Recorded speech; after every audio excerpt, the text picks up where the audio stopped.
Meus queridos amigos e amigas, sejam bem-vindos ao programa Palavra para Hoje.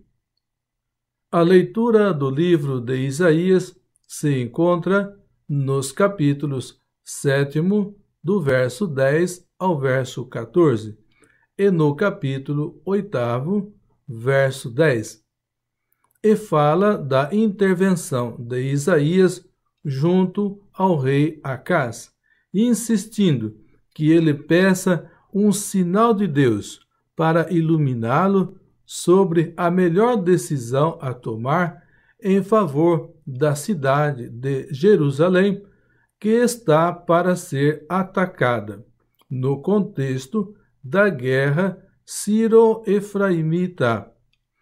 Este texto faz parte do livro do profeta Isaías, conhecido como o livro do Emanuel. Esta parte vai do capítulo 6º, verso 1 ao capítulo 12, verso 6. Esta parte começa com o relato da vocação de Isaías. Nós lemos este texto em Isaías, capítulo 6º, do verso 1 ao verso 13, de modo que termina com um salmo de origem incerta, inserido aqui para concluir o livro de Emanuel.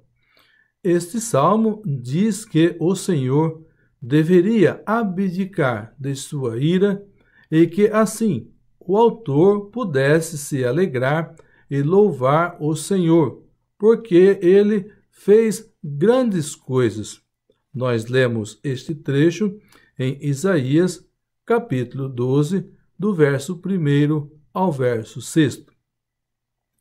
Nós lemos no texto de hoje que a dinastia de Davi está em perigo, o que põe em perigo também as promessas feitas no contexto da aliança no passado. Nós lemos este texto no segundo livro de Samuel, capítulo 7º, do verso 12 ao verso 16. O rei Aram e Israel procuram estabelecer um novo pacto, colocando no trono o filho de Tebel. Nós lemos este texto em Isaías, capítulo 7º, versículo 6.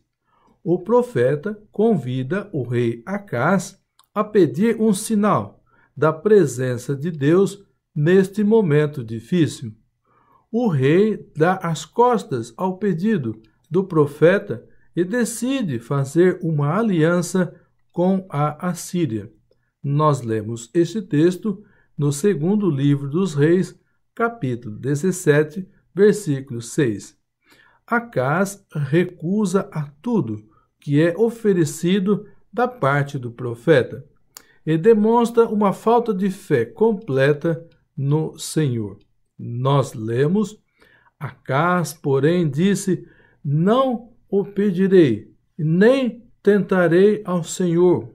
Nós lemos este texto em Isaías, capítulo 7º, versículo 12. Para nós, hoje, este texto mostra bem que a intervenção do profeta responde primeiro a um pedido do Senhor, a fim de preservar o pacto da aliança e o seu cumprimento num momento histórico preciso. Então, a recusa do rei de se voltar para Deus e procurar fazer a sua vontade, o profeta interveio e disse ao rei que uma jovem está grávida e daria à luz um filho, e lhe chamaria Emanuel. Nós lemos este texto em Isaías, capítulo 7º, versículo 14. Para além do nascimento de uma criança, Isaías vê muito, mas muito além das circunstâncias políticas do momento e interpreta esse momento como uma intervenção de Deus.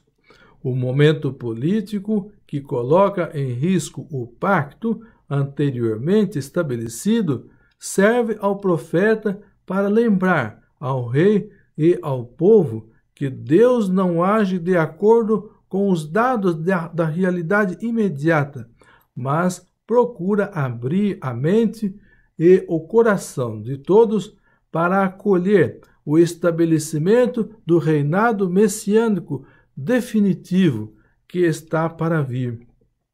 O profeta convida o povo de ontem e de hoje a acreditar em Deus, em sua presença entre nós. Muitas pessoas, ao longo da história, acreditaram em Deus e responderam positivamente aos desafios que surgiram em suas vidas. O próprio profeta Isaías é um exemplo de alguém que recusou o convite para profetizar em nome do Senhor, mas mudou a sua decisão diante do convite do Senhor. Nós lemos este texto em Isaías, capítulo 6, versículo 8. A Virgem Maria respondeu sim ao pedido do Senhor para se tornar a mãe de Jesus. Nós lemos esta resposta em Lucas, capítulo 1, verso 38.